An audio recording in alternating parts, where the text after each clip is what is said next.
kuasamu, menurut kehendak-Mu.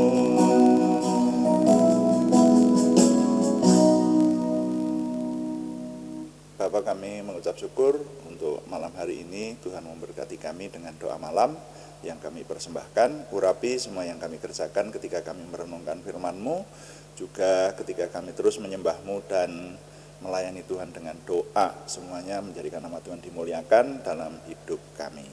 Dalam nama Tuhan Yesus Kristus kami berdoa. Haleluya, amin. Selamat malam Bapak Ibu Saudara sekalian yang sudah bersama dengan kita di sini dalam doa malam hari ini. Doa malam yang diadakan secara online ini diadakan secara iman Kristiani,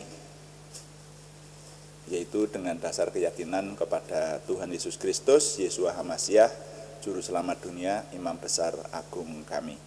Dan firman Tuhan yang didokumentasikan dalam kitab suci Perjanjian Lama serta Perjanjian Baru menjadi pegangan kami, menjadi pegangan kita sekalian.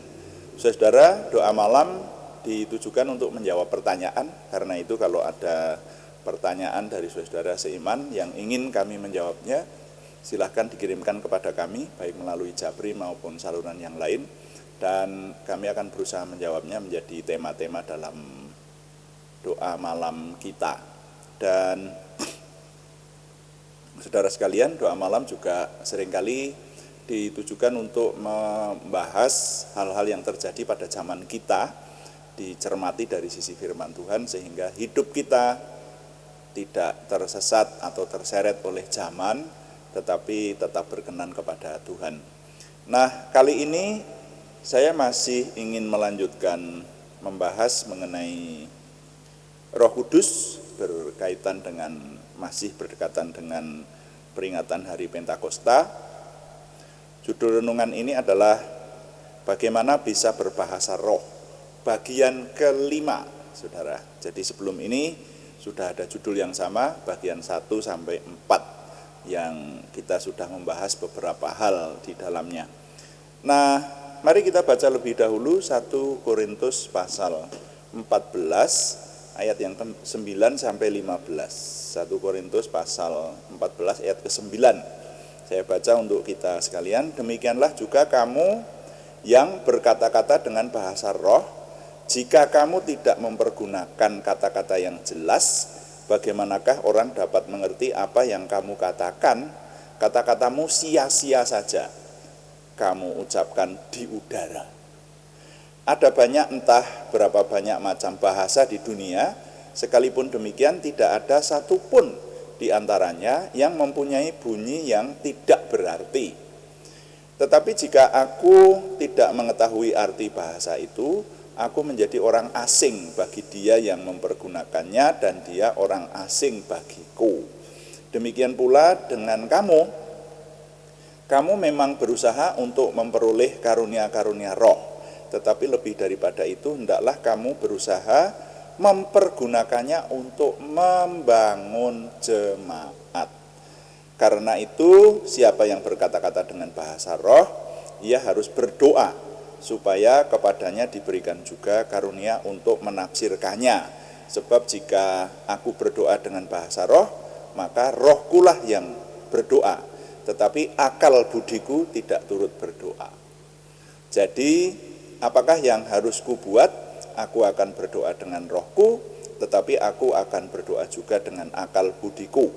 Aku akan menyanyi dan memuji dengan rohku, tetapi aku akan menyanyi dan memuji juga dengan akal budiku. Nah, sampai di situ pembacaan saya.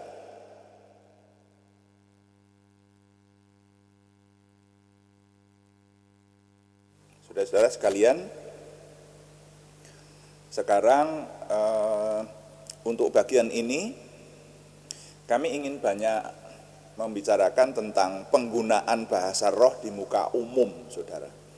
Jadi jangan lupa bahwa tadi yang saya baca 1 Korintus pasal 14 mulai ayat 9, sebetulnya di ayat 2 dikatakan, siapa yang berkata-kata dengan bahasa roh tidak berkata-kata kepada manusia, tetapi kepada Allah, sebab tidak ada seorang pun yang mengerti bahasanya. Oleh Roh ia mengucapkan hal-hal yang rahasia. Lalu ayat 4, siapa yang berkata-kata dengan bahasa roh, ia membangun dirinya sendiri, tetapi siapa yang bernubuat, ia membangun jemaat.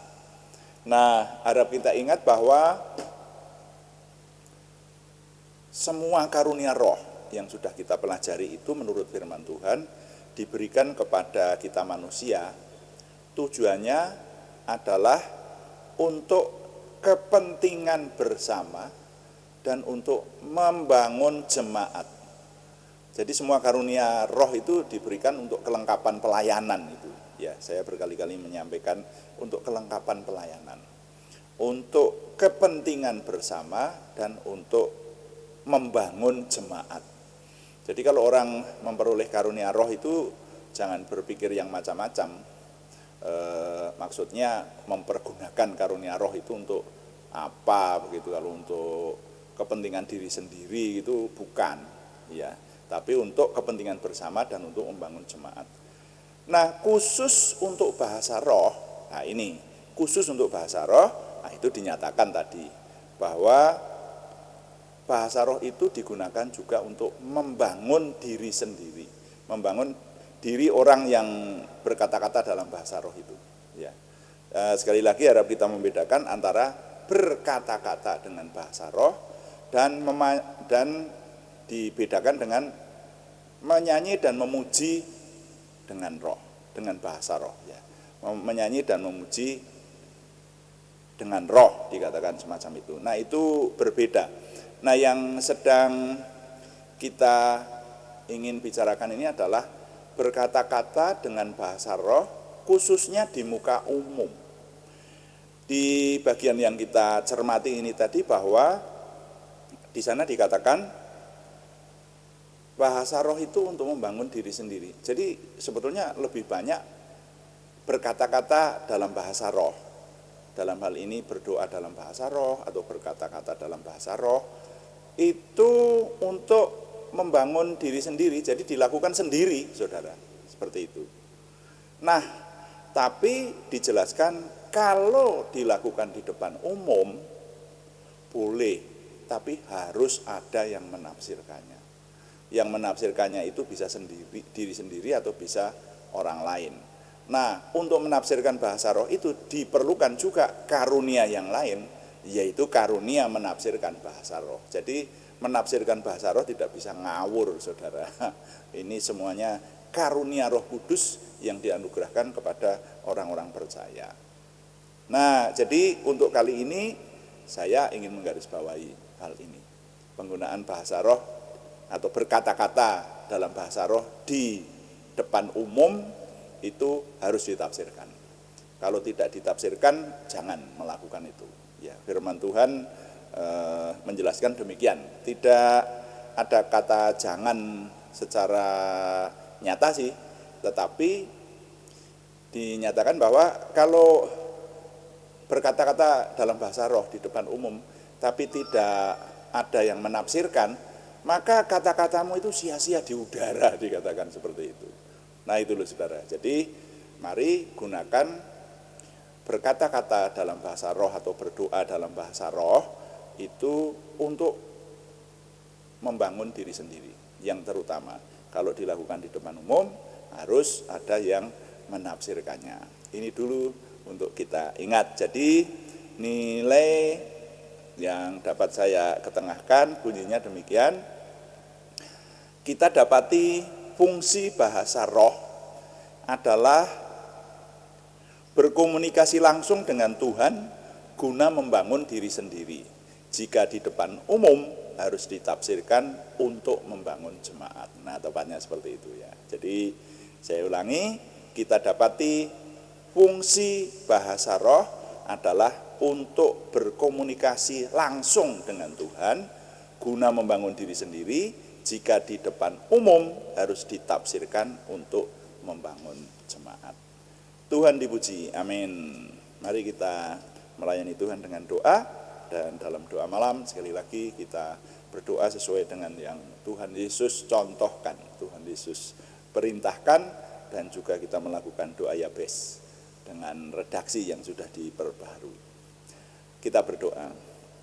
Bapa kami yang di surga, dikuduskanlah namamu, datanglah kerajaanmu, jadilah kehendakmu di bumi seperti di surga. Berikanlah kami pada hari ini makanan kami yang secukupnya, dan ampunilah kami akan kesalahan kami, seperti kami juga mengampuni orang yang bersalah kepada kami. Dan janganlah membawa kami ke dalam pencobaan, tetapi lepaskanlah kami daripada yang jahat, karena Engkaulah yang mempunyai kerajaan dan kuasa dan kemuliaan sampai selama-lamanya. Tuhan, berkatilah kami dengan berlimpah-limpah, perbuatlah sesuatu yang besar dalam hidup kami, dan itu jelas berasal daripadamu. Tambahkanlah pengaruh dan kesempatan kami bagimu, berikanlah kami suatu perasaan akan hadirat-Mu dan petunjuk-Mu senantiasa. Jagai dan lindungilah kami, supaya tidak jatuh dalam perangkap setan. Dalam nama Tuhan Yesus Kristus kami berdoa. Amin. Demikian doa malam hari ini, saudara sekalian. Doa malam dilaksanakan setiap hari Senin sampai Sabtu pada jam 6 atau jam 18 waktu Indonesia Barat. Yang doa malam isinya renungan singkat, ya, renungan singkat dari hal-hal penting yang perlu kita perhatikan dalam hidup pada zaman sekarang ini. Ada juga doa pagi pada hari-hari yang sama yang dilaksanakan jam 5 pagi. Kalau yang doa pagi dilaksanakan dengan tema yang berbeda, yaitu mencermati seluruh isi Alkitab. Kita akan membaca dan merenungkannya mulai dari kitab Kejadian, akan kita selesaikan sampai kitab Wahyu selesai. Terima kasih kepada semua yang sudah mendukung. Kami tetap mengharapkan dukungan Anda, setidaknya dukungan doa. Juga terima kasih yang belum memberikan subscribe, berkenan memberikan subscribe, like, komen, dan share, bagikan kepada teman-teman lain sehingga lebih banyak lagi yang diberkati bersama dengan kita. Selamat malam, Tuhan memberkati. Amin.